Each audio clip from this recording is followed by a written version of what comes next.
Sergeant Beast Larson. Tonight's special guest, Connor Fredericks. I'm going to tell you a little bit about him. Y'all know who I am. He's a Marine Corps Special Operations veteran with 10 years of combined military and law enforcement experience.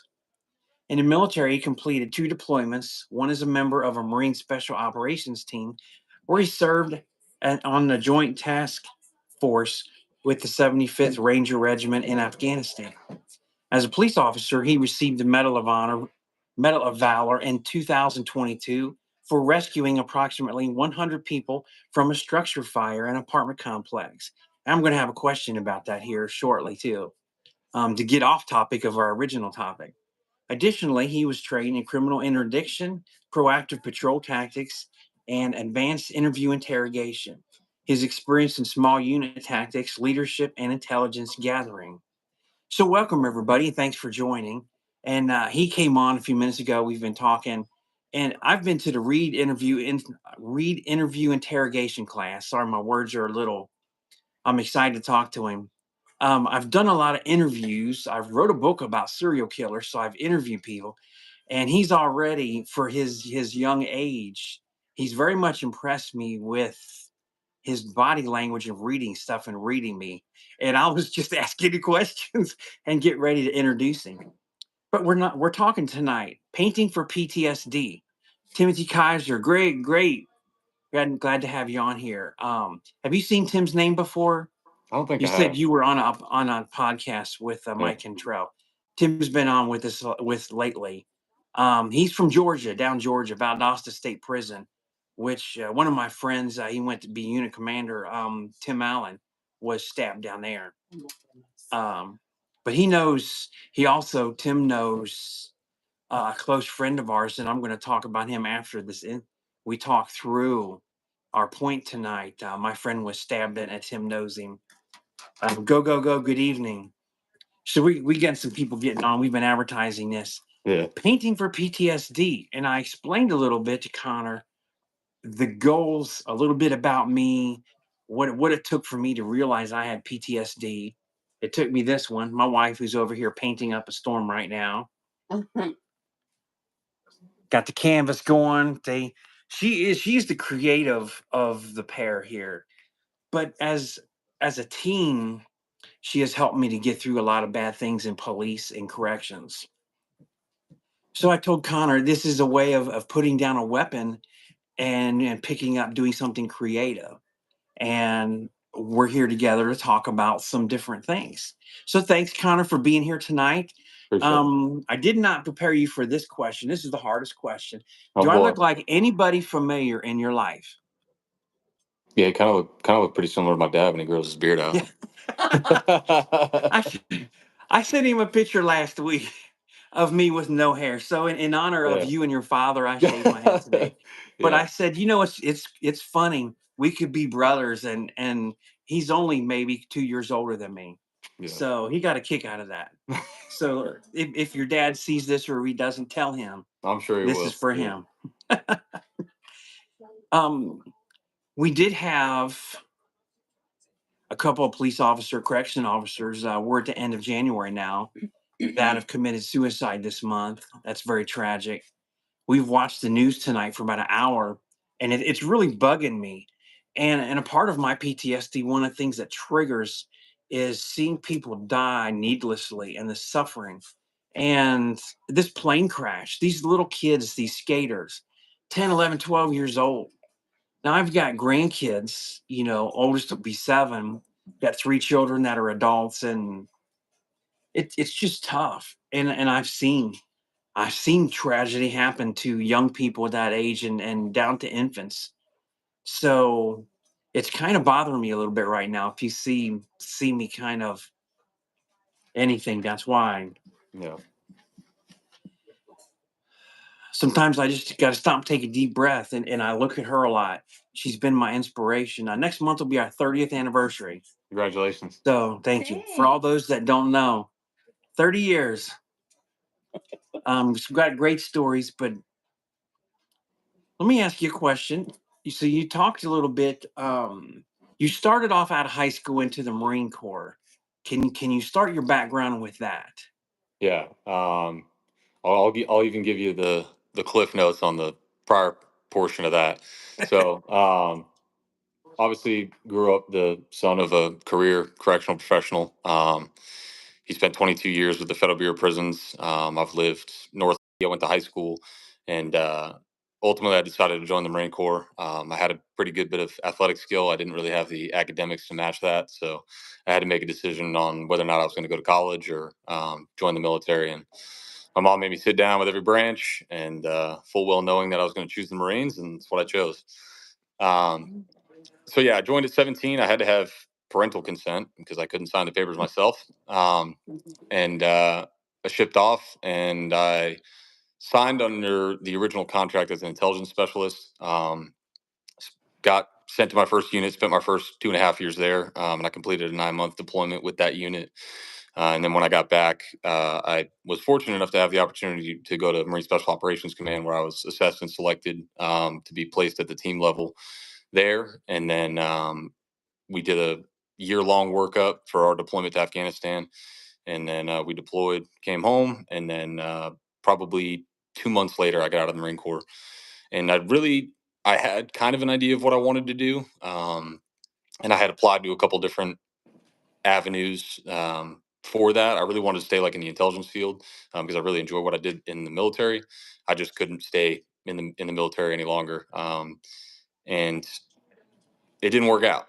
So then I was like, well, back to the drawing board. I went back home to South Carolina where my family was, and I looked at law enforcement. My dad's been in it for now 3 decades, and I never had thought about corrections beforehand, so I decided to go the police officer route.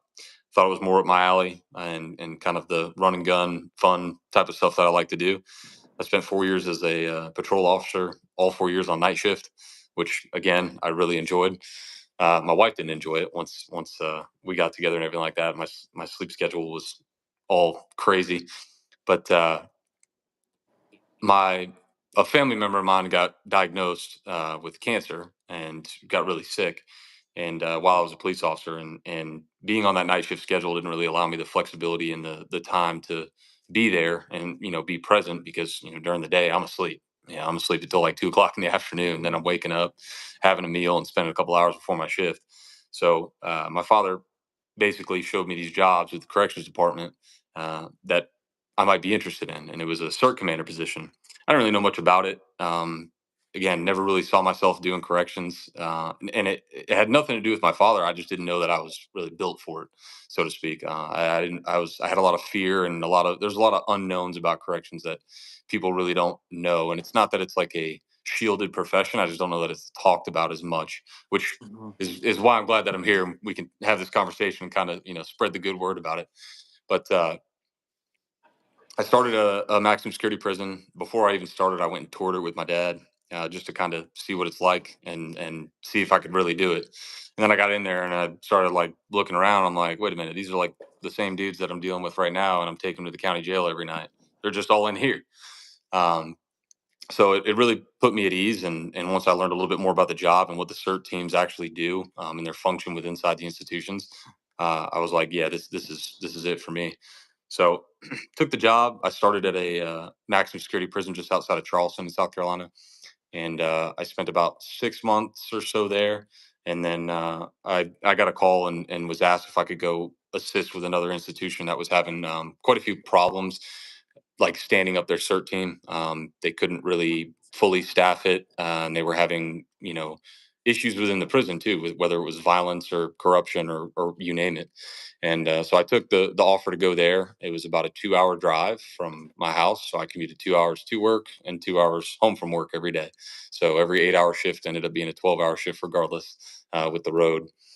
And Yeah. that's where I ultimately ended my career in law enforcement. Okay. I'm gonna interject something here. It's you'll find unique how I ended up in the business. I retired from police. I was Air Force, did 4 years, got out, got into law enforcement back home. That's what I always wanted to be a police officer. And I did a year at the University Police, which was a great, place to go because it began training and certification here in the state of Kentucky. Then got hired on with the county. County merged with sheriff, and we became like a large army of Northern Kentucky. It was a great move. It was great. I was there for a year, got on SWAT team, got to be a sniper. I was on the primary team, coincidentally, with another guy named Steve, who is a Marine Corps veteran. Got to throw that in there. He's still active. He's a local police chief here in Crescent Springs.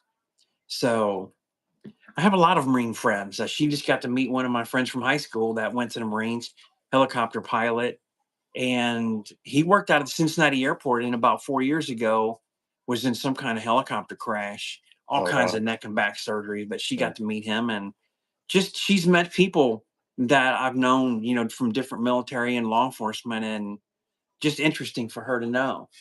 Um, I retired in 2008, did some private work, FedEx for a year, and different things. Security director in malls for 4 years.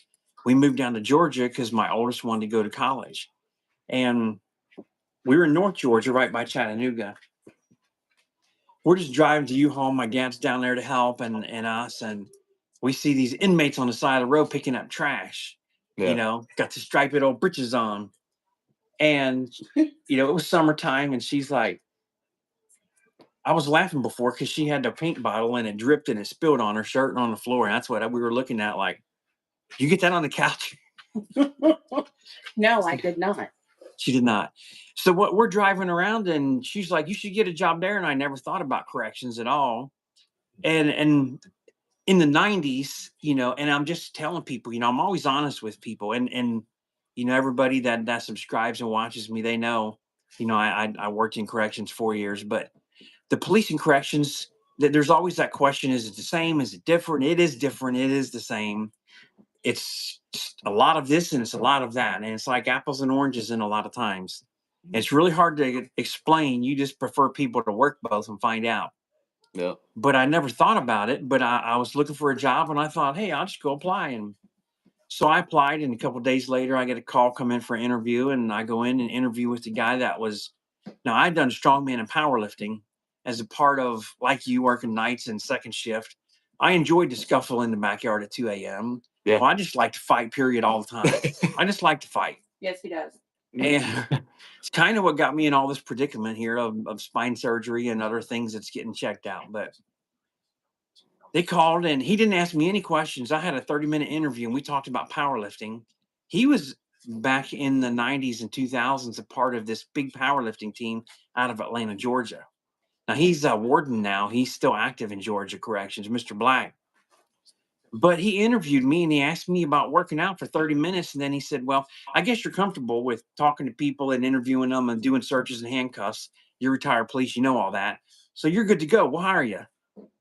And right there, I'm thinking, this is about, ass backwards. Told you I try not to cuss, but that's the only way to say it. If this is the interview they're doing for me, they're desperate or something. So and this was actually at a faith-based prison. So I guess they didn't care. It was all people that were specifically selected by the commissioner from all of the prisons. And coincidentally, of the 405 inmates, 399 of them were the worst sex offenders in the state of Georgia, who all Wow. found God and they had to be there to be protected. So basically, that prison was my dog's getting down here. He's 18 Chihuahua, and he's like digging in, trying to lay on my foot. I feel this movement. It's his paws. So basically, it's a 406-man, 6-bed institution that is all protective custody. That's Yeah. really what it was. They call it faith-based, so they get all this federal grant money. Right. So that was a really eye-opener. I was there. I went to the correction academy where they told me, don't ask questions. You come with a police background. You know all this stuff. Let these other people ask and talk. Don't say anything. Just write it out. That's what they told me on break. Okay, so I'll just write it out. You're going to regret that one day. But that's how I got in corrections, was just seeing the cleanup crew on the side of the road when I moved. I Yep. switched, went to Hayes, which was a max security. Everybody's doing life without, and they don't care, and there's about no rules. And that's kind of Yeah. like what you're talking about. Yeah. Standing up to Cert would tell them something, and they were, just, oh, everybody wants to be. Yep. I was there. I got on tax squad immediately. I was 3 months later. They said, we need you to get on Cert. I did something really funny. I thought you kind of had to audition to get on the Cert team.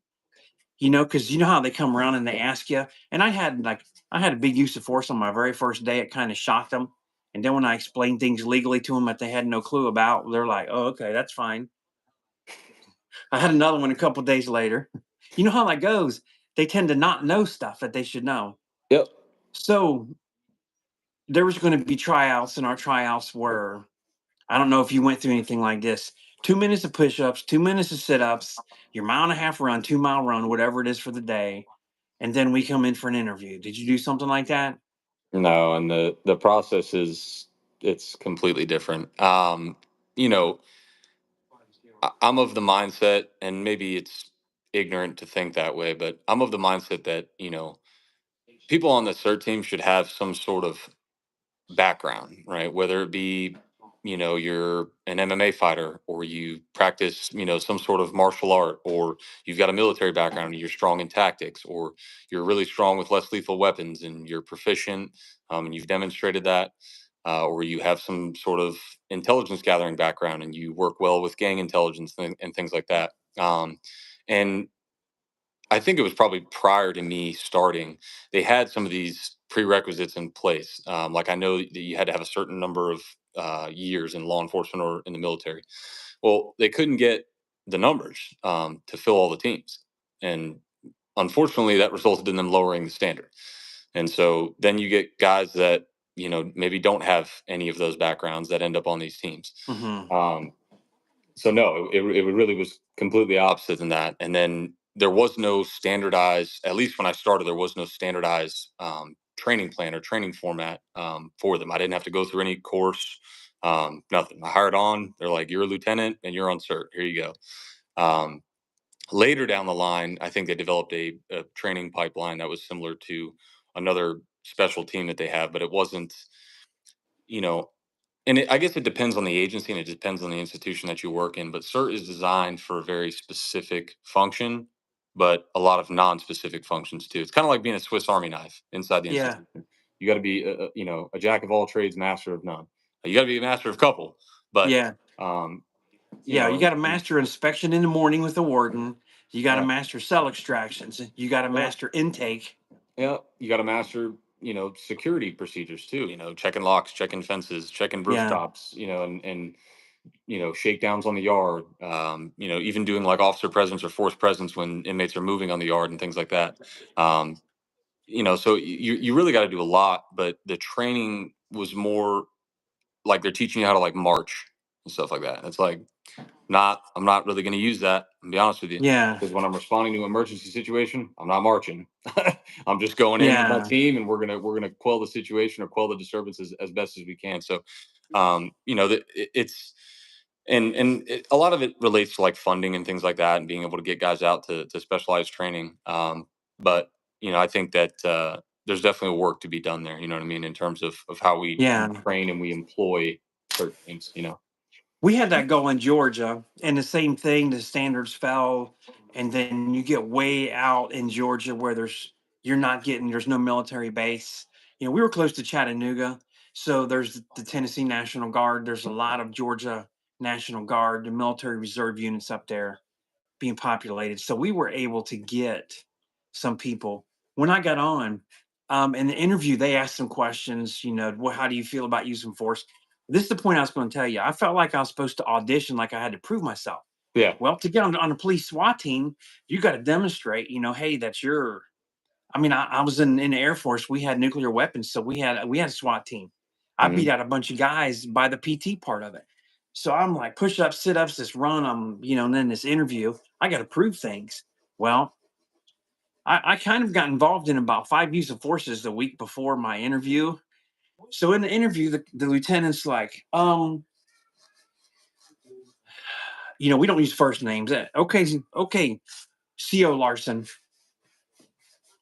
why did you have 5 use of forces this week? And I said, I was introducing myself. And he was like, what? Now he'd been a lieutenant, he'd been CERT commander for a couple years, established team. And he's like, well, you did this and you did that, and this guy was like this. Why didn't you just tell him? I said, well, I did tell him. He didn't do it, so I moved him. And I kind of, this look too also, besides, in honor of you and your dad, this is also my Goldberg look, my Yeah. favorite wrestler.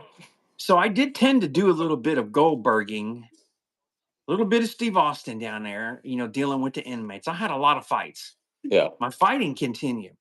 So I said, I did this day, I moved people. Why didn't I did this, I did that. He said he was going to hit people. He made a threat. Yeah, but he didn't hit you. And I said, don't you know the law? It's called the hit him back first theory. You know, if there's intent, opportunity, and ability, you don't have to get hit. You just take action. I said, I'm really good at taking action. I'm really good at putting people in that position of the three things you need to use force too. And I'm really good at testifying. Yeah. And he was like, well, we've got, and and after I say this, tell me how many people were on your team. We would have a lieutenant, a sergeant, and then have 9 officers. So we would that way there would be 5 on each shift. Yeah, that'd be outstanding if that was the case. That was our 11. So he said we got 2 state champion wrestlers. We got this dude over here that's been kickboxing for 20 years. We've got this guy. He was an Army Ranger, which I found out he went through great training with the Coast Guard and actually had went through SWAT and sniper and a bunch of training identical to me. Basically was certified as PPCT instructor like I was, and I taught for all these years. And he goes down the line and he's like, everybody's got a background. And I said, I got a background. I've done all these things I told you. And he said, okay. Well, part of the team is, you start off as X10. That's your call sign. X is a commander. He said, the only way to move up is when somebody comes up and you become X9 or you challenge them and you can take a number. He said, what if I told you you had to go through a couple guys today for an interview or whatever? And I stood up and backed up and I said, okay, who goes first? And he was like, looking at me like, he said, well, let me ask you this. We get used to force a lot. Things happen, like you said. You never know what's going to happen. We controlled we controlled mass movement. We controlled the chow for the sidewalks and stuff. He said, can you turn it off as easy as you can turn it on? He said, apparently you had 5 use of forces this week. You can turn it on. I said, oh yeah. I said, I turn it off better than anybody. I said, I come highly trained. I've got, a whole career in police work. Yeah. And a lot of it on camera. I know how to turn off. He said, so you're telling me? And I said, yeah, I'm telling you this. I said, you could say something. I said, I'll take it personally. You'll never see me get upset with people. You'll just see me getting even with people. I said, that's how it is. So they go through the people and they put me on the team. And he says, okay, now you're on here. You're older, the inmates. And they tested me. I was 48 on my first day. And it was young blood that was told, to start something with me. Mm-hmm. And that was his initiation, blood in and blood out. You know how it is. Yeah. So he come off the wall a couple times. I said, you come off the wall again. I said, you're going to end up bleeding. I know it's a blood dorm. I said, so I'm going to make you bleed instead of you make me bleed. He come off the wall. I hit him with the Gerber slap. Bam, head hit the wall, cut his eye, give him that boxer's cut. And I'm an expert in this. I mean, I'm better than any UFC fighter at smacking you in the back of the head, but making the front of your eyeball cut off a wall or a car. So we go through this, and I had another one the next day or 2 days later, and he's like, I need you're cert guy, son, turn it up some more. I need to see what you're all about. And we got on our BDUs and everything. So I'm running around and I just started just this get this and that chow hall. He's doing something, smack that plate in there, and bam, I'm on the floor. And my goal was to not be on the floor fighting inmates. And guess what happened? I was on the floor fighting inmates all the time. I was an instructor, back in the day, the police, we were trained about this much in fighting and about this much in ground fighting. Yeah. So we, with guns, and I always carried a backup gun as a police officer, had the Glock 23 down there, the short Glock. So I didn't want to be on the ground and have people come and jump me when I'm by myself. Yeah. Didn't want to be in a dorm full of people and get on the ground and get jumped either. But for some reason, I ended up on the ground. So I had to demonstrate some ground skills. And that was a lot of fun, I got to say. Yeah. So you didn't have, we're almost getting to the really big question here. Yeah. How many people was on your team though? You Uh, being a lieutenant, how many others? at the peak, it was 5. I mean, the teams are only allotted 5 slots at every institution. So you got one team at every maximum security Okay. institution in the state. Everyone's a lieutenant, which I also didn't really like because I feel like on a team like that, there's got to be at least, at a bare minimum, a team leader. Hmm. And then maybe everyone can be lieutenant. Everyone can still be lieutenants. You just got to make one of them the team leader, or you make one a captain and the rest lieutenants. Um, but I was only ever on one team that had five. The team that I left had as low as two. It got to the point where it was just me and one other person. And then at the height of the staffing, we only ever got up to four. So I was only ever on one fully staffed team. Okay. Real quick, I want to thank everybody again for joining. This is Connor Fredericks. We're talking. He was involved in a very, very serious violent incident at a prison. And we've kind of talked a little bit about introduction, his background.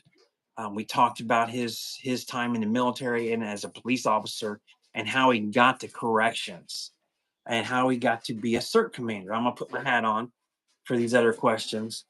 And let me try and pinch down. It's old. It's been sitting on a shelf. I didn't get my shirt out because it's on our CERT team. We had these little. We had the T-shirts, but we always they teased us that we got them at the children's store because we get them like a medium instead of an Oh extra yeah, large. You yeah, always want them tight. You're trying to have muscles bulging out stuff. I didn't yeah, want to go like that and look all funny and crazy like that. yeah. So I just have this polo on. But I asked right before we went live. The week before the incident happened, this violent incident, what was the mood there at the prison? It kind of goes. Any indicators is I guess what I'm getting at. Oh yeah, I mean there was a lot. And did I ever think it would arise to this level? No. About a month prior to this, I was working. I had worked for probably the better part of a year with like one of the best gang intelligence lieutenants that the agency has probably. And he and I did a lot of work, trying to clean up the yard and get contraband off the yard. Well, he ended up leaving and going to a different institution, and so at that point, I was kind of by myself, trying to clean things up. And about 2 weeks or so leading up to this, I was really killing them on the yard. I was getting contraband left and right, taking a lot of money off the yard, cell phones, knives, pounds of drugs, you name it. I was taking it off the yard, and I think that probably contributed to it, among some other factors. We did an operation like a night mission. We came in at like whatever 2 in the morning or something, and we hit a bunch of cells and got phones and knives and everything like that. And I didn't Mhm. realize it at the time, but after the fact, we hit a lot of G's right in a row, and I didn't really think anything of it because we weren't. It wasn't designed where we were specifically targeting the G's. It just happened to work out that way. That was who was on the list to do searches on that night. Okay. And you're talking about the gangster disciple. Yep. Yep. Okay. For And those that are listening that aren't, sometimes we talk fast and say yeah, names and we know what the gangs are. yeah. Um, so you had gangster disciple there. What other gangs were there at the prison to kind I of build mean, some background? we had a little bit of everything. We had Bloods, Crips. I mean, a million different Crip and Blood sets. G's. We had some Aryan Nation guys. Hmm. They're kind of the minority there. Um, and we even had some like Hispanic gang members. I couldn't tell you all of who they represent, but again, they were a really, really small population. The yard was predominantly a blood yard, and it's kind of always been that way at that particular institution. Yeah. They controlled the yard and had the numbers and everything like Yeah. that. Same So for us. We yeah, because of Atlanta. yep, Georgia prisons are pretty much blood, a million sets yep, because of that. Yeah. Okay. yeah, and then so yeah, there was definitely some tension. I mean, I don't remember if I was in any use of forces that week leading up to it. I might have been, but I know that there was within the month leading up to that, I was in like a number of different uses of force and everything like that. But um, kind of looking back on it, I don't remember like a specific moment. And when you're just in it and you're every day just going in and you're either fighting or you're searching or whatever, like I'm just going through the motions. Like I'm just coming in and it's like I got a bunch of hamsters in my head running around and I'm just like, I got to do this, this, this, and this. Yeah. So Yeah. now that I've had the time to kind of slow down and think about it, I've pondered a couple different avenues that I think could have caused it. But I think the main one probably was just the amount of contraband that we were taking off the yard at that particular time. Okay. Before I ask this next question, first I want to thank you again for being here tonight. for sharing and opening up what you're about to talk about, the main topic. Thank you for your service in the Marine Corps, for your commitment to protecting and serving people as a police officer. All those that are listening, you're a correctional officer for lockdown. Thank you. Um, it is. I made a video that it's a calling a couple years ago. I made a video that if it's not your calling, that really, find something else. Don't stay and don't get trapped in this kind of a job. It's not the kind of job corrections to get stuck in. No. It is not. But thank you. No, yeah, thank you, and thank you for giving me I the was an Air opportunity Force to talk. guy. Thank you. Thank you. And I'm sorry that our food was better than yours. I knew that. On the day, what shift were you working on the day that this violent thing happened? So I was What working at shift? a. What was the weather like? Like what month of the year was it? I won't get into the month of the year, but it Okay. was hot. It was like really hot, really sunny out, no crazy weather, just a normal hot day in South Carolina. But I was working a regular like C card shift, so 8 to 4, and that was the kind of designated shift at that time, just because the majority of the inmate movement and incidents kind of happened from that 8 to 4 time period. We always switch it up just to kind of keep ourselves and the population on its toes. But yeah, it was an 8 to 4 schedule. Do you? Well, let me awkwardly ask this: do you still work at the same institution? Mm-mm. Okay. No, and I'll talk with you offline about what I'm doing now. But yeah, Okay. not anymore. I just want to say you don't work in corrections at all right now. Nope. Okay. I need to ask that before I get to some other stuff, and then I'll get to the right questions. Yeah.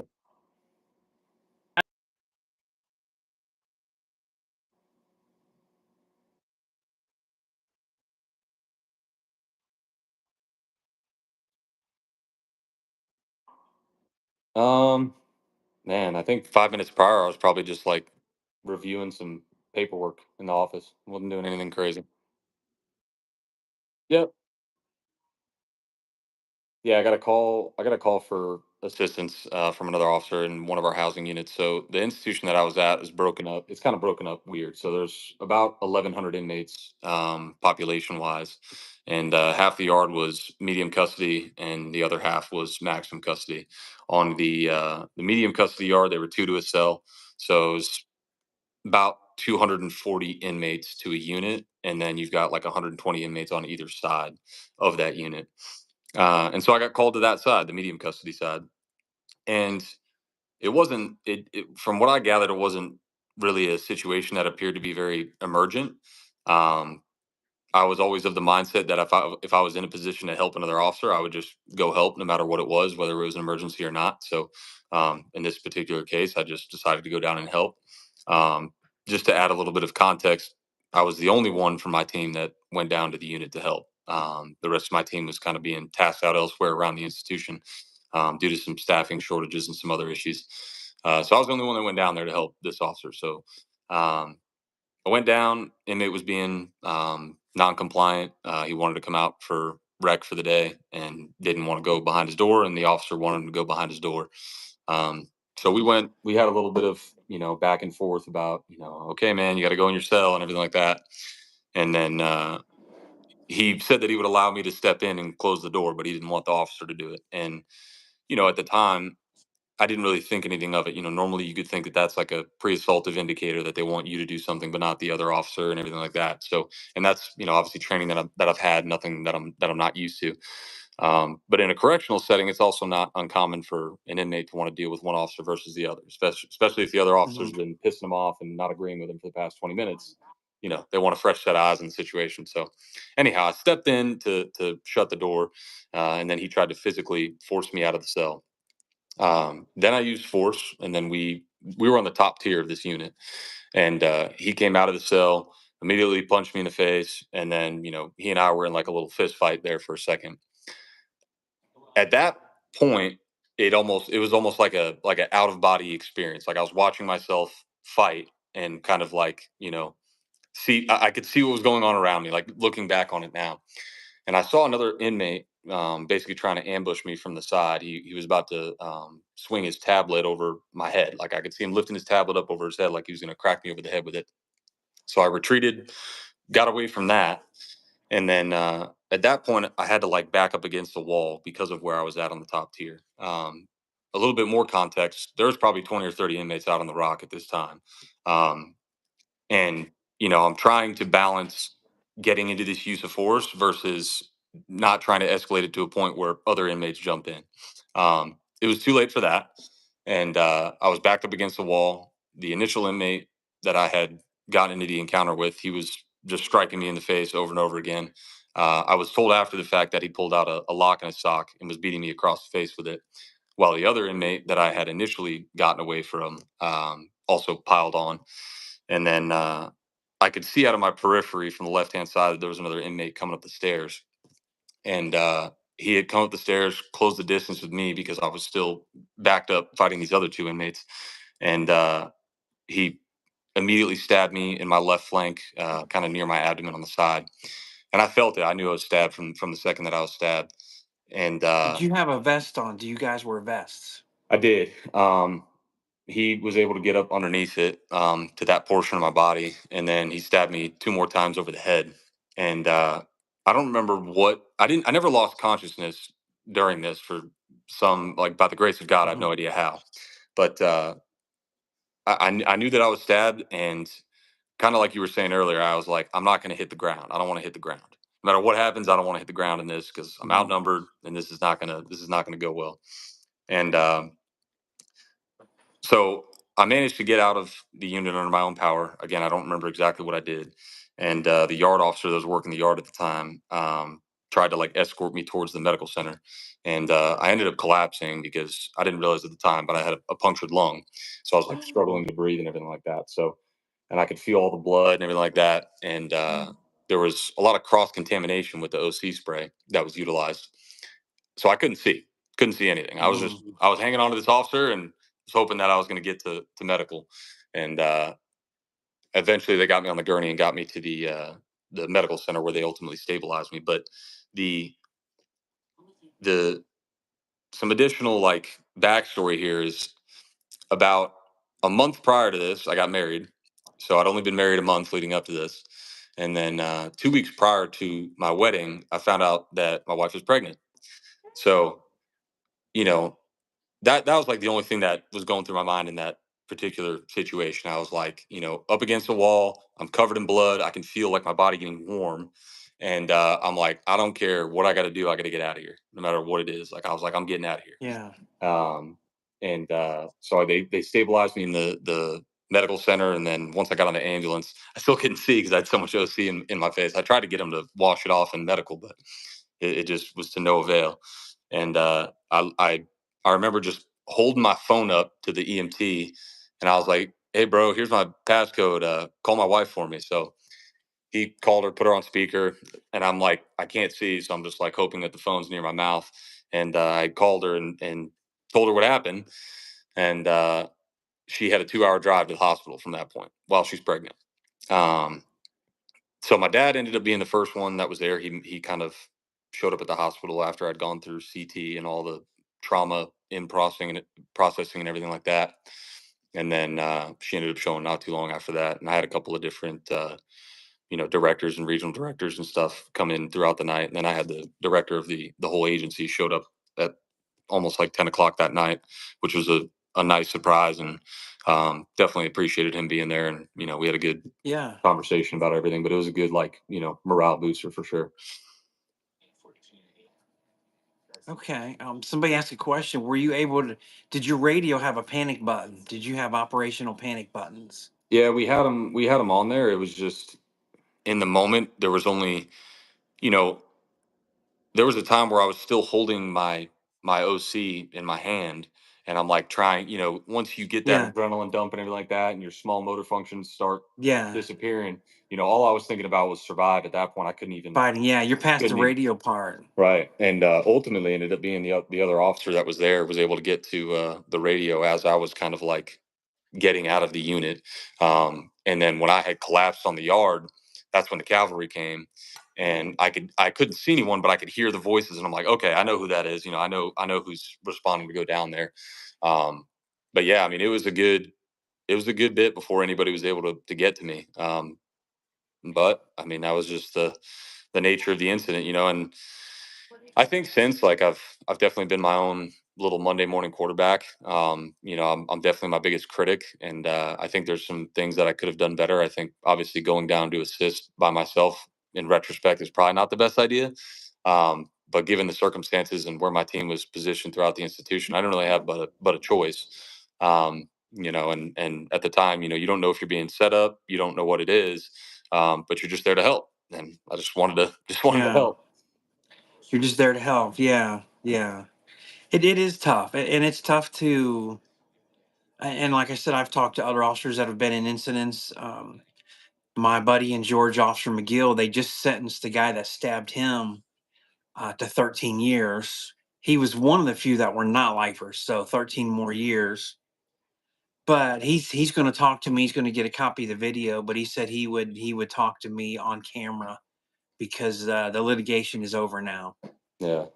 Yeah, But it's he's still really, it caught him in his stroke nerve, so he really has days. And I've messaged with him, and he came up. His grandparents used to live up close to me.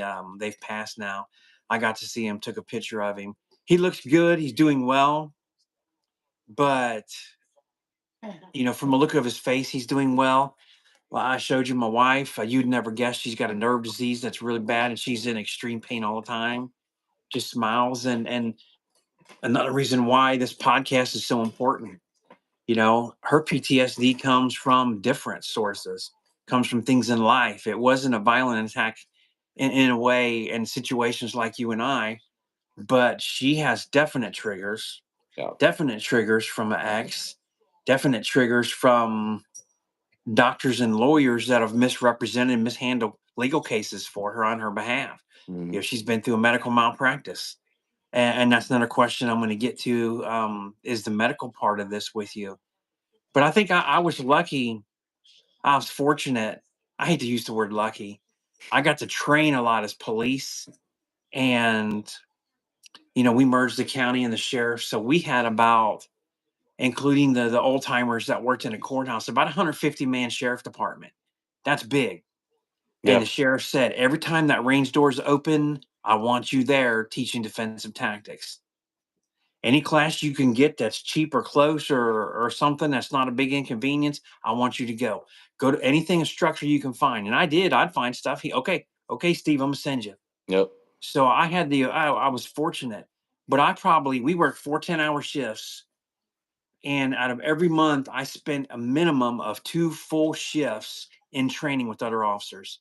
And doing the red man suit, we had the Tony Blauer suits. Oh yeah. So I was constantly fighting, teaching them how to do 2 3 4 5 on 1, how to not hit each other with batons and flashlights, important stuff. Teaching them how to take control, and one verbally and how to the other one to work together. Hmm. We talked a little bit before about cell extractions. How many times you do a cell extraction, everybody goes in and wants to punch an inmate in the head, and nobody's grabbing an arm or a leg. I Yep. made a video about this. It's 33 minutes long, and I explain this in great detail. If you're the leg guy, here's the nerves, here's joint manipulation for the ankle and knees. You can have a field day. It's Yep. like a jackpot I to think be it goes back the to leg guy it if you goes know back what to to that, do. like, again, like, that once that adrenaline dump hits and people forget about that, but like, when those moments happen and the fear, response kicks in and everything like that, like, you're always going to revert back to your training. But if you don't have training, that's where it becomes a problem. And so, Yeah. having It, having a background and having those things to rely on, they really will save you in a pinch. in the interviews that I've done, and it was a part of my job as a use of force instructor on the sheriff department, anybody involved in a serious incident or a fatal incident, even though I wasn't a firearms guy, and when the officer shot somebody, I would go with the firearms guy together, and we would talk to them. They sent us to critical incident debriefing training. We'd talk. I'd stick around and check on them, and hey, it's hot. We need to get some guys. We'll get some guys over. We'll mow your grass. Don't worry about your grass. We had a guy get a spiral fracture. It was just a freak incident. Picks somebody up and just pure body weight and it fractured below his knee. Yeah. And just stuff like that. You help each other out. But I did a lot of stuff, a lot of training and a lot of fighting, and I got into corrections. And I was like 48. I've been a strong man, a power lifter. I was way, way more stronger than these inmates. I'll put it that way. Because their food's terrible. You've ate it. It's horrible. Yeah. And they don't have good protein. It's fake protein. It's No. fake bologna with spots on it. Yeah. Oh, That doesn't build any High muscles. sodium diets, lots of Yeah. lactic acid buildup, all that. Yeah. Yeah. And collard greens. Yeah. There's not a lot of a gas tank there. So I could really physically dominate these inmates. I learned that really quick. And I probably, well, I definitely got really confident. But I also knew that in testifying, when you're using force, a lot of times you only have a moment. And I always taught people, if you're going to hit somebody, hit them as hard as you can that first punch. The first thing you do has got to be as hard as you can, because you may not get another one, or you may not get that knee or kick that we're teaching and practicing because of video camera. So I was really more prepared than the average person to do this. And I just got in, and all of a sudden it was like, I'm just testing everything I'm learning. And I'm on the ground, and I'm my favorite was the shoulder pin. I would hook everybody in this. I mean, you get them on the wall, I'll back up. Their hands are on the wall, patting down. They're already set up. I'd step in, Gerber slap, shoulder pin, spin, hook them to the ground, and from there you get a wrist lock. And I got pain going from their wrist to their elbow to their shoulder. I'm putting them to sleep slowly, and I'm knee striking the guts right out of them. I'm telling you, I threw more knee strikes than all state of Georgia put together. Everybody in UFC does not throw knee strikes like I do. I got killer knee strikes. Thousand pound leg press and pushing. I mean, I can drive and push. But we've went in and start things happening. ASP printing. Yes, I was a certified ASP and Monadnock PR24 instructor. I used that PR24 a lot, the running armbar. Did you carry It didn't use the wrist drag PR24? very much. Did Do you what? carry the PR24 in the institution? No, Oh, no. We yeah. only had those locked up in a closet, Yeah. and they didn't find any incident big enough to qualify in some manual to pull them out. Yeah. It was all fisticuffs. So since it was fisticuffs, I just decided to punch everybody that I could. And when I left, and I know this because the last use of force I had was there's two Marines that were in there, but the guy had a piece of fan motor duct taped to his hand, Mm-hmm. and he got in between the two doors that locked down. I went in there, they popped the door. It was down a Y building in Hayes Prison, and I knew he was going to run to the door, so I had my foot in front of it. So I slammed the door and he ran into it. We'd taken coats up, so he shouldn't have had a coat on. He shouldn't have had 3 layers of pants and stuff on. He was dressed so you can't tase him and you can't mace him. Yep. I was like, I love you because I'm ready to fight. And I got posse behind me. They're young guys. They're going to be behind me. When the door opened the second time, I went in, blasted him on the wall, and they said he's got a weapon. When they said weapon, I didn't know what it was. I had his face by the wall. I started hitting him, and I hit him and hit him. So I hit him here in the head, hit the wall. And then all of a sudden I see him swinging his arm with a handcuff on. And a handcuff on one arm and the ratchet free is a big time weapon. Oh yeah.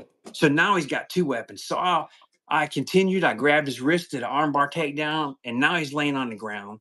The other guys are locked up, guys, inmates. Now I've been out of this for a while because normally I would have called him a bad word or something. But the inmates are all looking and banging on the door. And I'm hitting this guy. I might have flipped off a couple of them. That's kind of was my nature. Yeah. And I'm hitting him. We get the cuffs on him. And then I sit him up, stand him up, pull the coat off because I know he's on meth and bath salts. Yeah. And this had happened a month before where they hit a cert guy and broke his orbital bone and his nose up here. So I ended up with internal affairs, and they said, we looked at your record and you have 79 use of forces in less than 4 years. And I was like, is that all? Yeah. And then they're asking me questions, and then it was really short. And then they thanked me, and they thanked me on behalf of the commissioner and governor.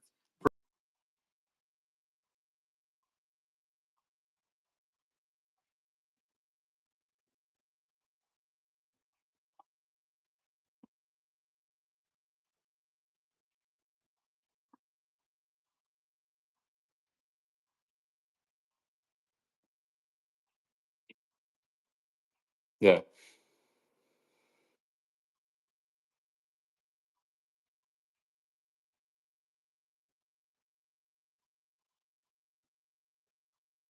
Was the hospital what?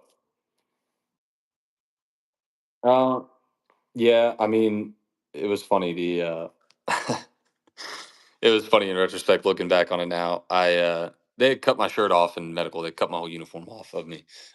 Even though I told them where I was stabbed, they just, kind of made stripped me trauma naked, basically, trying to figure out if I had any more holes in me.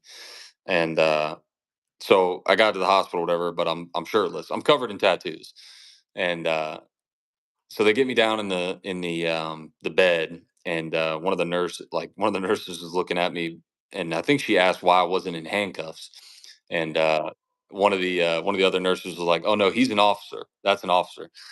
And so looking back on that, that was pretty funny now. But no, I mean they treated me good. It was funny, they initially wouldn't even let my wife in, because she, obviously being an officer, when you get assaulted, they don't give your name out or even let anybody know that you're there, at the hospital. So she shows up looking for me, and they're like, "Yeah, we don't have a patient here under that name." And she's like, "Look, I'm getting in the hospital. I don't care."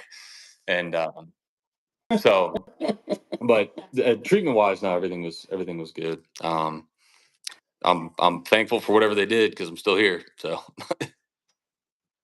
How long was your hospital so stay? I did get admitted, but it was only for the night. And they sent me home with a little tool. I don't even remember the name of it to reinflate my lung. They said that was really the biggest portion of it, and they told me that the trauma doctor told me that if the shank had gone in like a couple inches in one other direction, it would have hit me in the spleen, and probably would have been lights out. So I did get lucky there. I don't know that I would consider it lucky, but I'll take that as a win. But yeah, and so they sent me home with a little machine to like help reinflate my lung, and I just remember sitting on the couch. Where me and my wife were watching TV or whatever, and I'm just like sitting there like breathing on this machine, and I think that was probably out of all of it, that was probably the hardest moment for me doing that, just because like I'm sitting there and I'm trying to process everything still. Everything's still fresh, but I'm like, damn, I really could have missed out on my wife and my kid over this job. And it really resonated with me, and I would say that's probably the biggest factor in why I this ultimately ended my career in law enforcement. Um, it was definitely a business made decision. I had to really start thinking about my wife and my soon to be child, and my family. Like Hmm. I really had to sit down and think about that. I've been going so hard for so many years, just running and gunning and being a young kid that's in law enforcement, just loving it. Um, but this definitely gave me a bit of a perspective change. And there's been guys that since I've left say that it was a fear based decision, and I didn't come back because I'm scared and everything like that. And of course, there's always going to be those guys. It's unfortunate that there are guys like that in the profession, but it's much bigger than that, right? And I wasn't afraid to join the Marine Corps at 17. I wasn't afraid to deploy twice. I wasn't afraid to be a cop and fight people in backyards at 3 in the morning who I didn't even Yeah, know. yeah. Right. I wasn't afraid to walk into the maximum security correctional facility. So, um, yeah, I mean, it just, those moments after, during recovery and being home around my wife, like it was heavy. It definitely weighed on me heavily, just being like, damn, I really could not be here right now. I am. Um, but it's one of those hard life lessons that you got to learn. And I think you got to know when to hold them and when to fold them. And for me, that was my Yeah, fold moment. that was it. In the beginning of this podcast, there was a comment by 48D Money says you are respected, Fredericks. Somebody who knows you may there was a salute and a comment to you. Cool. So to anybody that's watching that would say that you didn't come back as a fear-based thing, kiss my ass. Yeah, you It's not said about fear. I'm always honest. I told you, and Dad, I'm sorry if you're listening. My dad's a preacher. I try not to cuss, but it's not a fear base, it's a decision base. And I said 12 minutes ago, I made a video that if it's not for you, find another job. Don't stick and get trapped. in a job because of a benefit or retirement or XYZ. Either it's for you or it's not, like you just said. Yeah. So I have no problem. I left the prison because of corruption. And I spent, and you don't know this, I spent the last 4 months working and reporting to a special agent. The state GBI is the state police investigators. Right. They have different acronym for those for corrections. But reporting to them, the captain put a hit on me. And I went and called him. And this agent, he said, "Oh, I know. I interviewed all the guys yesterday. The head blood, crip, GD, and Hispanic all told me in one day doing showers in because my sergeant, I supervise isolation units. Mm. They said, you know, Captain put a hit on you, Captain Ela. I can say his name because I invited him to the parking lot. He said, are you threatening me? I said, I'm asking you man to man. Leave your shirt on the counter and let's go outside in a t-shirt and fight. Because you're sending these kids and I'm gonna keep putting them in the hospital and costing the state money. Hour and a half later, a dude tried to stab me. He's in intensive care. I Yeah. went back to the captain.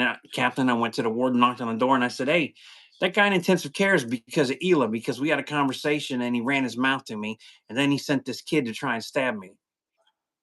That's on your bill. That's on your Comstat report. You know how that Comstat report is. They hate to admit that. No. Well, I didn't have 79 use of forces there. I had 280 use of forces in 4 years. I kept track. That's how much I like to hit people. Well, I left because of that. I left because of this. And it got to the point and they tried to set me up when they couldn't hurt me physically. They tried to play this paper thing. Yeah. You just Yeah. didn't hit them for And there's fun, like though. Well, there's an no, not element for of that. fun. They were all justified. Yeah, Yeah. to make And I mean that. there's Yeah. an element of that too where it's like like this incident that's an entire other area of this that I was thinking about. And obviously keeping my wife and everything in mind just because, try to take me out in the institution. Who's to say they don't try and do it on the outside? You know what I mean? So, Yeah. um, There it's are. And I've yeah, made videos that talk about that. Correction officers being killed at the gas yeah, stations. and it literally happens. People might realize it, they might not realize it. I'm personally of the belief that I think a lot of it is related to corruption, but it happens. It happens all the time. It's unfortunate, and it definitely underscores the dangers of this profession. And I don't. Again, I think there's a lot of hidden elements to this that a lot of the public isn't really aware of. But it's just one of them. You're not just. When I go out in public and I'm constantly on guard, it's not because I feel like I'm in the institution anymore. It's just because the reach doesn't stop once you exit the walls for the day. It doesn't. It's never ending. You mentioned that some people said you didn't return from fear. I wrote a question down here, question number 5. Did you have support from work after this happened? Days after, a week after, a month after? See that you touched on the big part. So initially, yeah, I had a good bit of support. The people that came in and visited me in the hospital are part of my core people that I still communicate with to this day. Um, and there was, writ large, I would say, a good bit of support. But it kind of fizzled out, as the days, weeks, and months went by, and then ultimately when I ended up leaving the agency, I had a good um, group of guys that I really respected that I ended up, reaching out to when I decided to end my career in law enforcement, and nobody responded, and kind of kind of pissed me off at first, because I didn't bring this on myself. You know what I mean? Hmm. This is just a decision that I had to make. And I think there's people that have their own personal feelings about the decisions that I made in regards to leaving the profession. But um, there's a few people that I still keep in touch with, and their support did mean a lot. It still means a lot. The recovery process, just like we talked about statute of limitations, right? There's no statute of limitations for the recovery process either. So, the continued support has been good, but it definitely died off after a little bit of time. And I would say that, like, if you're a correctional leader in any capacity, whether you're a young leader or all the way up to a warden or an AW, don't forget about your people. You know, your Hmm. your little people. Your little people make the big difference, and it's important to Exactly. maintain those relationships and check on your people, especially when it comes to assaults and everything like that. the support can be the difference between someone, coming back or not. It can be the difference between someone, taking their own life or not. So it's a lot. It means a lot when the leaders are supportive. That's good. I know you have family support. I've actually talked on and off, just casual stuff through social media with your dad for about 8 or 9 months. Yeah. Comment here and there. He viewed me, sent me something, and because I post things, and I first met him when I was putting out a list of about 15 things. Wardens do this or be held accountable. Fix this or be held accountable. And I hope Yeah. they sue you for it. One of those kind of videos, like if you leave your staff under trained and under everything and under, you should get sued. In the same situation, my friend was stabbed 13 times. They were probably 90, 92 officers short that day. And we have talked to him. You should get an attorney and sue them for being understaffed, because there's bonuses and kickbacks to be understaffed. Yeah. They should be held liable. And those types of videos is how I first met your dad. He was looking like, why is this guy picking on us? Why is he talking trash? Yeah. And then he sent me something really polite, and he looked at some other videos I did, and he was like, well, I kind of see where you're coming from, kind of a thing. And then it was just a comment here and there, or whatever, if it was a birthday or a promotion, or those things, how they show up social media, and Yeah. you just comment, and he always comment and I always comment. And then all of a sudden one day he said a couple of things, well, about 2 or 3 weeks ago. And then there was kind of a discussion, and we're texting each other. And then that's when he kind of talked about you and introduced me to you on there, and a story. And that's when I contacted you. So it's Yeah. very interesting, exciting how people can meet. Yeah, I know he feels he's been pretty upset with the way that everything went down and just the situation in general. I mean, I think whether you're an AW or a parent, I don't think you ever want to see this happen to your kid. He just happens to be both. And so, Hmm. he definitely he's definitely frustrated, and he's upset that it happened. And I think he would have liked to see me continue in law enforcement and ultimately retire and everything like that. But not for 1 second does he hold it against me for leaving. And I think his support has been some of the best that I've gotten, and just kind of continuing and talking with him about everything like that. And, in 33 years of doing it, he's never had that situation happen to him. He's never been laid up in a trauma bed with stab wounds, you know what I mean? Yeah, yeah, Clinging on, waiting for his wife to show up at the hospital. So he definitely gets where I'm coming from. And, his support has been probably the biggest thing that's helped. And he is literally one of the best people that I've seen in his profession. And I mean, he's my dad, right? So there's going to be some personal bias there.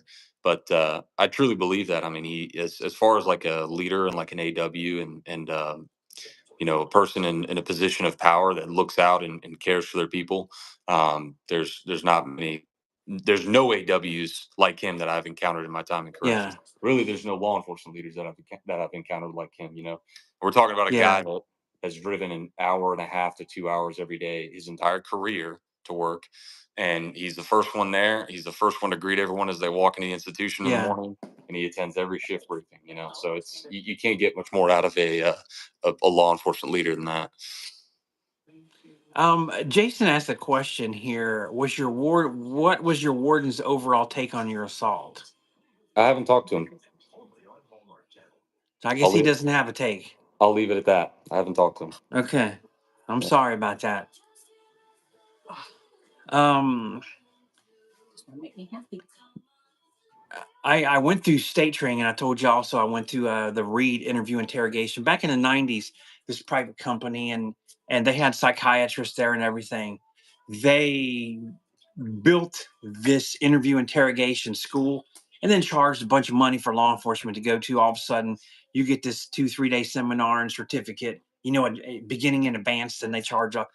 Well, the sheriff hosted it, and the agreement of hosting in our big training room in our new facility was we got to have so many people attend. And of course, I went, and they finally, they're just like, hey, anybody you want from your department, then come stand in a corner, whatever. Don't violate the fire code. But so we had extra guys, but I got to go through this. So doing very good at interview and interrogation.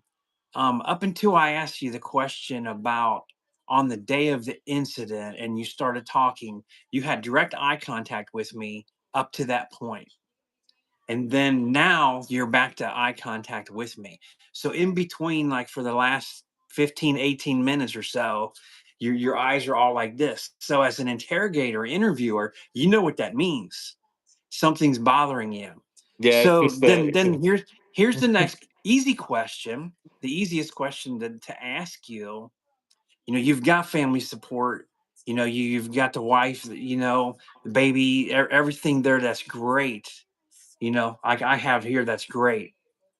What do you do? And this podcast is called Painting for PTSD. Being creative, putting down a weapon, doing something else, like we talked off the air. Have you found a way? Have you found the outlet yeah. being away from this? I During this, you and I worked out, we trained, we prepared Yeah. to fight. That was our outlet. Let's go do weights and let's go punch. But we're out of it. Yep. I would say that's been the hardest thing since getting out of law enforcement. That I would say is finding a similar means to kind of get the excitement and adrenaline and stuff out of life. But I have a lot of things that I do now. I mean, I still work out a ton. And honestly, physical fitness is probably, you know, the biggest lifesaver out of them all. But I rely on a lot of my buddies. I talk to a lot of my buddies that were in the Marine Corps and stuff like that, and their support's been great too. And they know about everything that Mhm. happened and everything like that. So that's been really helpful too. But I have like little hobbies and stuff that I do around the house. Like we have a bunch of deer that sit outside of our kitchen window, so I go and like feed the deer all the time. And they've gotten to the point that they're so like desensitized to me being out there that they literally don't even care that I'm a human. And so like little things like that, and I do like little projects and stuff around the house. But I think it's definitely been difficult, I guess, at home, finding certain things to kind of like take the edge off and not think about it. I try to like just keep myself busy. Like for the first month after this happened, it was like I was good during the day. I had a lot to distract myself with during the day, like Mhm. projects, stuff to do around the house, or just even if it's just talking to my wife or mowing the lawn or whatever. Those things all helped a lot. But for some reason, like right when I was about to go to bed, it was like instant replay of this over and over again, just every night. Just it just couldn't shake it. And it's gotten a lot better now, but I think it's just an everyday thing. Take it one at a time, one day at a time, and hope that some days are better than some. I've got the anniversary of my team chief from Afghanistan. He committed suicide about a year ago, and so I've got that coming up here in a couple of days too. Mhm. And I know that'll be a pretty tough day, but you know, y- take the good with the bad. Not every day can be a good day, and if it's not a good day, you just try to make the next day a better one. It is. I got to see this name here again. Miguel Cleveland says, Fredericks, you will always be missed. You were and will always, capital letters, be my friend. Sir for life. What up, Cleve? Love you, bro. My best friend at the prison, Will, today coincidentally is his birthday. Happy birthday, Will. He was a veteran, USMC veteran. I got one of those calls from him at 2:15 in the morning that was bad, involving he- on his third tour. They had a suicide bomber try and run to the front gate, and he shot him. And come to find out, it was an 8-year-old boy that had a Mm, bomb vest on, and he was calling me the night of his daughter's 8th birthday, and with alcohol and weapons, and it was a bad incident, but he's mm, good, he's healthy, and he's out of corrections, unharmed as well. He had a lot of days he couldn't go to sleep. He come and live with us, stay with us for about 2 weeks. But I've had some folks, as you prepare for next month, um, I know you'll pray, read the Bible, listening to your dad talk, but there's still no way to prepare for this. Um, let them know, let everybody that's there know, ways that you've found. She's had a lot of foot surgeries and surgeries from her nerve disease. I try and be her feet and her hands, be the go-to person for her. I don't paint, but I'll hold, I'll lift, I'll hold things together when she glues. anything that I can do to be a part of this. And it's like I want to jump into what she's doing and not what I'm doing. I want Yeah. to leave what I've done and I want to get into what she's doing. Yeah. I think, like, More honestly, involved with, the biggest helper, and I think that probably the biggest piece of unsolicited advice that I can give is, like, I've been through a lot of critical incidents at this point, and Mhm. it's unfortunate that, after a while you almost become desensitized to it a little bit, and you have to kind of remind yourself sometimes that you're still a human being. And but I would say the biggest thing that's helped me thus far to date is just talking about things, talking it out. I think it's important to talk about it. You might not be that comfortable initially, but I think it's like ripping a band-aid off. Once you rip the band-aid off and you talk about, some of the shit that you've been through, it's sorry, some of the stuff that you've been through. But Yeah. I think it's important. I know that it's helped me. It might not help everybody. Some people, there's stories and things that they've been through that they'll take with them, forever. But I know for me, at least my outlet is talking about it. That's why I'm here. And, I know that you can at least see it, that some of it is uncomfortable to talk about. Yeah. But I think the more and Yeah. more you get that repetition, it starts to become easier to deal with. Yeah. And I really appreciate this. I thanked you before and thank you again. Um, it is hard. It is hard. I've seen and been involved in things, but I've not been injured, so it's different. Like last week's episode, I drew a picture of a car where I had a fatal car wreck. A 6-year-old girl passenger survived uninjured. We couldn't find her mom, and I'm walking around this car and I'm looking. And you were there. You heard me tell the story. Yeah. And I thought it was a baby doll under the brake and a gas pedal, and it wasn't. It was her mom broke in half. And I don't have. I can go to sleep. I curl up with my wife. We talk. We laugh. We kiss, and I don't have nightmares at night. I never have. It's the daytime for me. It's what I see and what I hear. Yeah. And I learned after retiring from police a few years after her uncle Andy got a heart attack and got infection, and but we used to take down some food. He lived right down the road from us, and he's like, I don't eat much. He stopped alcohol cold turkey. Start telling the greatest stories in history of Northern Kentucky in the mafia days. Back in the Larry Flint days. Larry Flint ended up in a wheelchair for a reason. Well, Uncle Andy knew a whole lot of stuff. And he'd tell us, we take him dinner, and then he got sick in the hospital. And what you're saying happened to me in about an hour's worth of time. We were there when they took him off the machine and things, and you can just tell. And that last hour just could have been 5 minutes, but I think it was an hour. And then all of a sudden he was gone.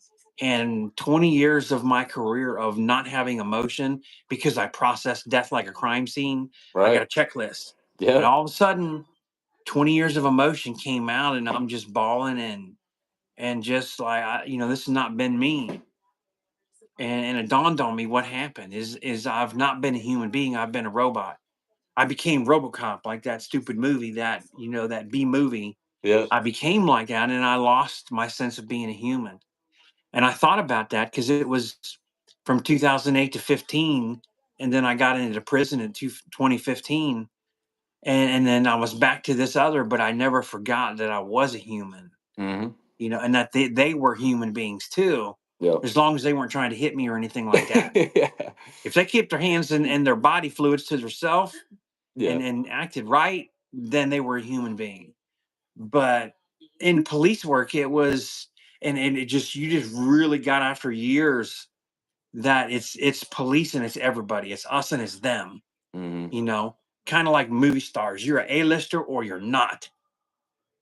And it was unfortunate. And it was hard for me to get that mindset and get out of that. Yeah. I think It, it's it really was. So I just, getting out to, to animals, to nature. We've got dogs, we've got cats, and the kids and stuff like that. And it's really, George Floyd set me off because he was wrong. I made a video, everything that got me into politics to try and make corrections better. I ran for office, county jailer, lost in a primary barely. Then I worked for a governor candidate for a bit and left that because he was a total idiot, tyrant, everything. and he reneged on our contract of my employment. So, like, hey, I'm not working for you. I don't have to do this. But it just, so it was up and down. And I think the word corruption, you've said that about four times. Corruption was probably my number one cause of stress. And Yeah. it's enough stress to give me anxiety. The George Mhm. Floyd thing happened. By the time 48 hours happened after George Floyd died, I had the probably in the living room here, four or five guns and knives, and I'm looking out the window, bullets stacked up. I'm ready to go to war, and I'm shaking. I could feel it shaking on the inside. You've been tased. When you get tased, all your Yeah. nerves are wiggling. Yeah. I had some nerves wiggling in me, and they weren't stopping. And it was like, it was getting uncomfortable. And it took me a while to realize that it was PTSD and it was anxiety and how to.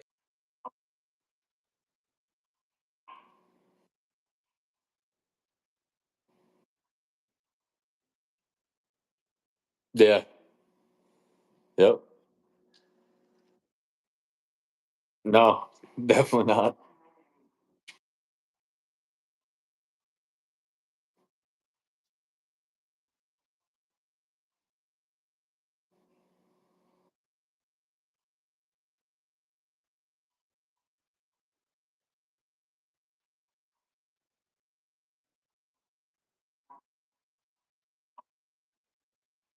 Yeah, I know Gary.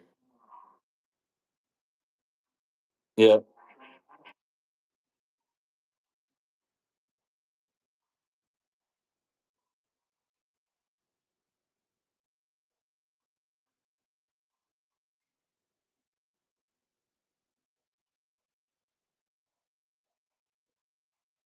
Yeah.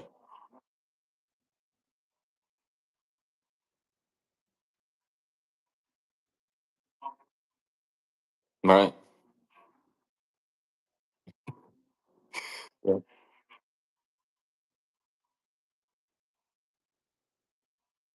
You know, when I started my YouTube channel, it was exercise. I was down in Georgia, because of the CERT team. Like, I'll make some exercise videos. I'm on the CERT team, man. I'll be fit. I'll Yeah. be rich and famous. I'll be like Billy Blanks. Well, I don't have the following of Billy Blanks. Never got rich. I Yeah. don't think he I did. found more.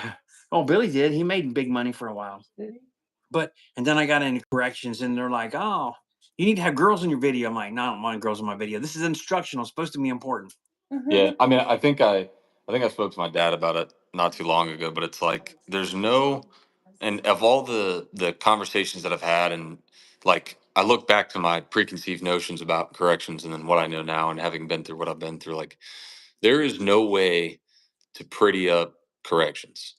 There's just no way. You can't pretty it up when you talk about it. It is one of the rarities in life that it is exactly what you get. It's 100% real authenticity. There's no, you can't pretty up and make it sound good and make it sound nice. Like it's exactly what it is. And really, you'd be doing a disservice to people to try and pretty up the reality of it. And I watched a video from Gary York the other day. He posted a video recently, and one of the points that he made that resonated me the most is like pointing out the fact that this profession is not a game.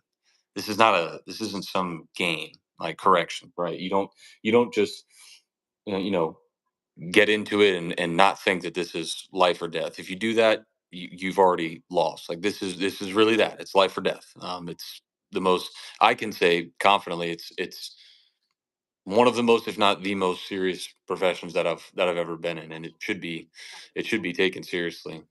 It's not a small undertaking. You should learn, and it's one of the unique things about law enforcement is there's so many avenues and there's so many people, um, so many leaders that have different experiences and different things that they've been through in their career.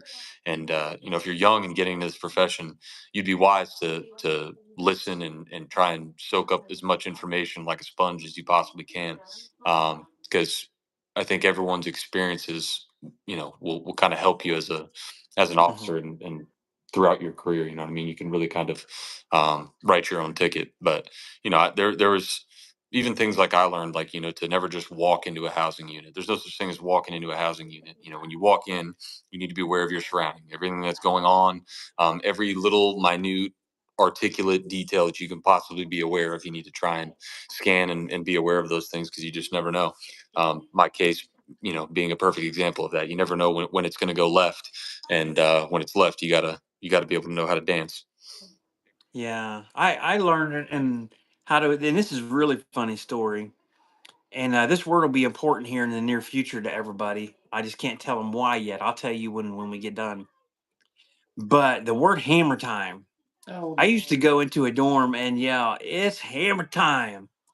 You go in, you need to establish control. And Gary York, these guys, they've wrote a book about how to make control. I said in one half sentence, I had control every time I walked into a dorm because that means two things. If I walk in and say it's hammer time, that means it's looking for somebody to drop the hammer on. And the hammer is the jackhammer. I perfected how to punch somebody 30 times like a jackhammer in 2.5 seconds. If I didn't come in and say hammer time, then they knew something really bad had happened somewhere else or something was really wrong. And it was like dead silence to wait and see what I was going to say or do next. I learned really quick. You control a dorm by walking in and making that statement. And Yeah, it worked. And most of the time, it just became a funny thing. And they're like, Sarge, ain't nobody in here needs the hammer. Okay, where should I go? Go down to F1. We don't like them. They tell me what dorm to go to. So yeah, then it just became this little thing. And then while they're doing that, I'm reading and assessing and doing what I need to do. And then I'm done and I'm out. yeah. But yeah, it is different. It's very interesting. When you go next week, anybody, I talked to 5 people that have posted on Facebook a comment like this: I'm on the floor with a gun and a bottle. The police are at my door, and they're posted in correction in law enforcement groups. And that's really bad. And they're on Facebook, and I hit on Messenger. Two of these guys live in Canada. I still talk. Um, I think only one of the 5 is still in corrections.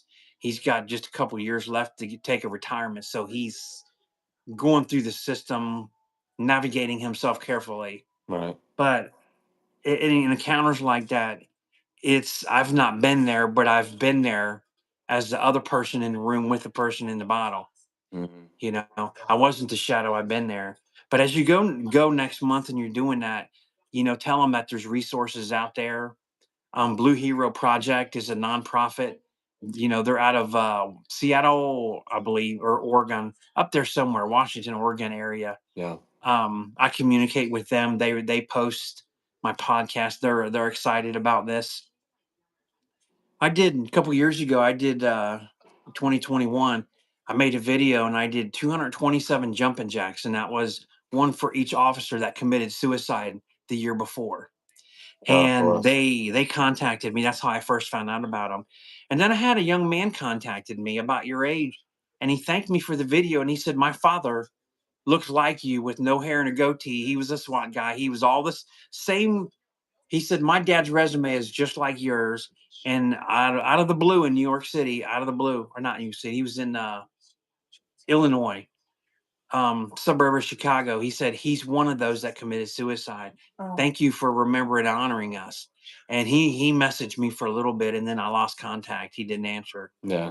But it's you reach people one at a time.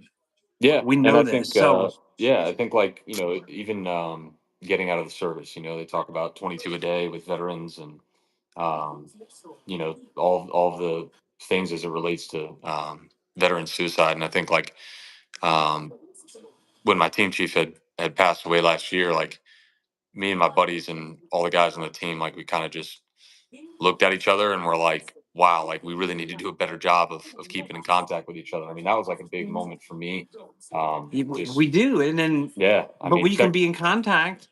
I mean, Like Mike. I got 4 best friends, 2 that overdosed and two that committed suicide. And they had been to my house. They knew my wife, talked to my wife. They could stop by and pick up something, Yeah, and there was no sign. They didn't talk. They didn't tell. yeah, Danny he was an Army veteran. Mike was Mike's brother did a big march across Kentucky, made big national news. He walked across a whole bunch of stuff, a couple states, I think, in honor of his brother, Mike Preston. That he committed suicide in his police car right before his shift in yeah, his buddy's driveway.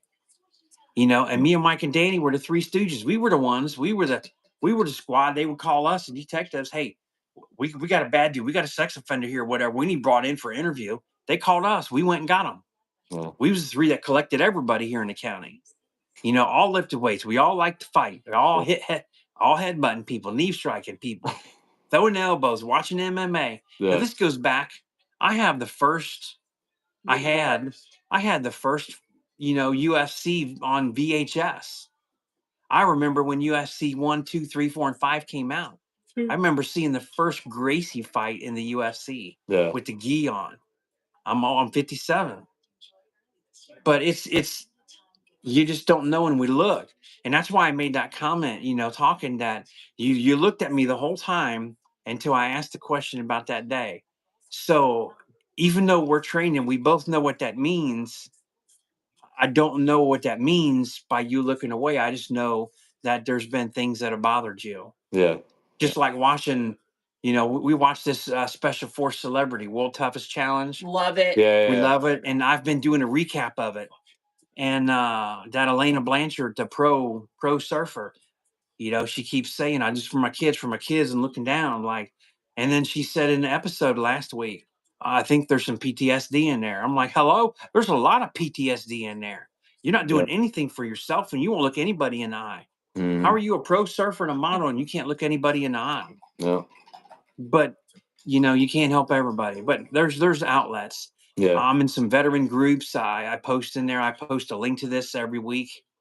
I do want to reach out to the organization for the 22 push-ups and talk with them a little bit.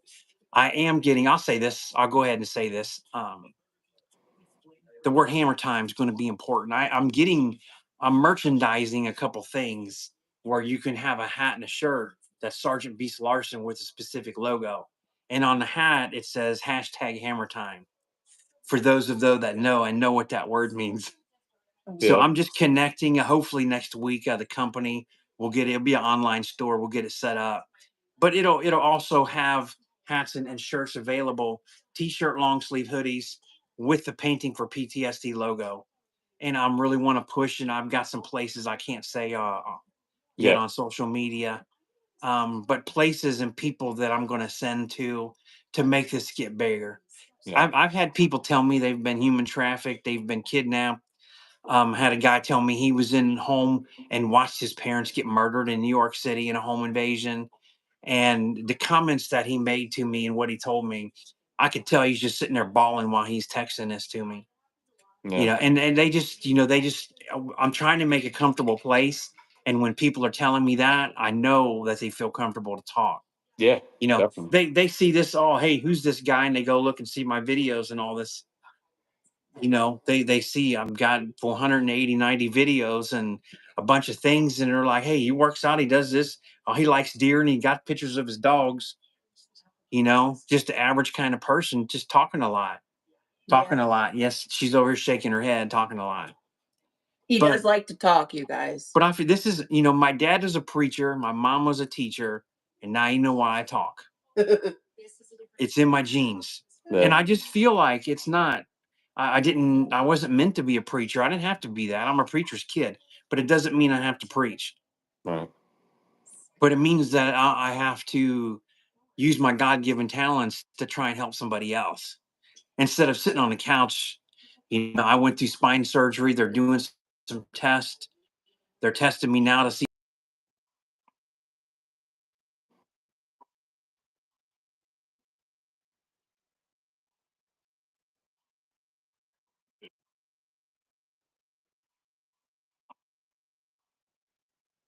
Yeah.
Yeah. there, obviously.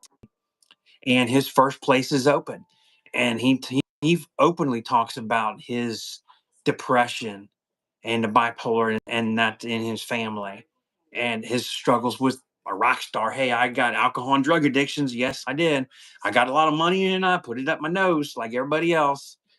But there's places that are out there, and people when they get to be our age that have survived many things have become available to those that want to need it.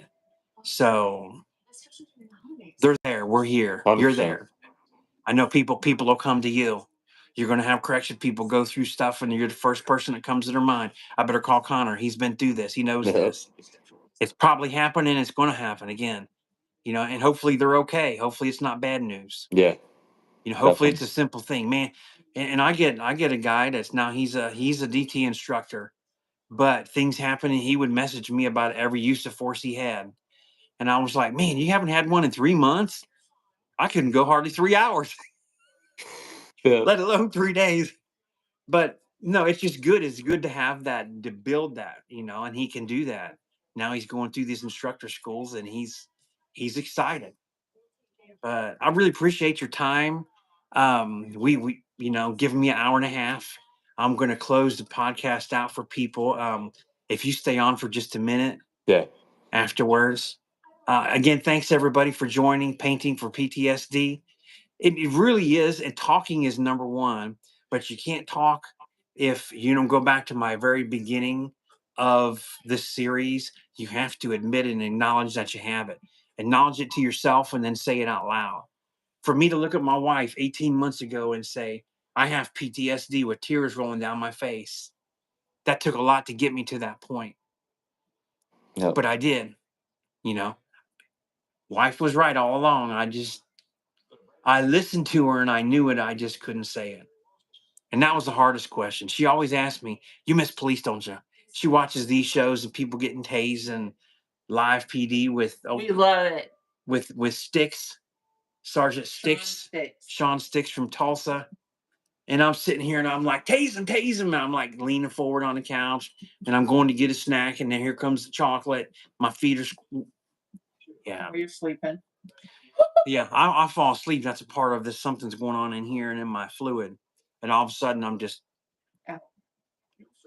so I'm it's been 90 minutes. I think my attention might fall off here pretty soon because I haven't had any medicine in a long time. But I don't drink, I don't do illegal drugs. And I say that because a lot of times people go straight to alcohol. They go straight to alcohol and drugs when things happen. So folks, that's not the way. That's what I'm here for, Painting for PTSD. Every Thursday night at 8 p.m. Eastern Standard Time. I'm here to listen to comments and responding to comments. And sometimes people say really bad things.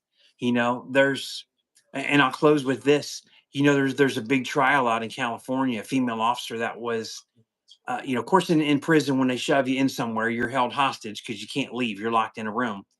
But she was shoved in a room and raped. And I know I've had people contact and comments, 4 different women that have been raped in corrections, and it's really big in California. That in the fires, they're in these groups and they follow. You can't sugarcoat this job. You really can't paint this picture. You can't tell them how. You can show them pictures and they won't believe you. It's that ugly until they Yeah. walk through the blood and they hear the screams of the other I officers. just don't know why a woman would want to do that job. I would not want to do that job. I don't know. I don't know. I'd like to be a policeman. She likes to fight too, though. So you have to marry one of your own kind. Don't tell everybody that. Well, yeah. She's gave me 2 black eyes and 3 kids. So we That was not on purpose. not on purpose, in training. Brachial stuns, Gerber slaps, striking techniques. But anyhow, it's this fun and laughter and talking. That's how we deal with it. That's how we get it out. Yep. But everybody, again, thanks. We've had a lot of people on tonight and a lot of steady flow of listeners throughout this. It's really exciting. I'll see everybody next week. Be safe. Have a blessed weekend. next Thursday night. See you soon.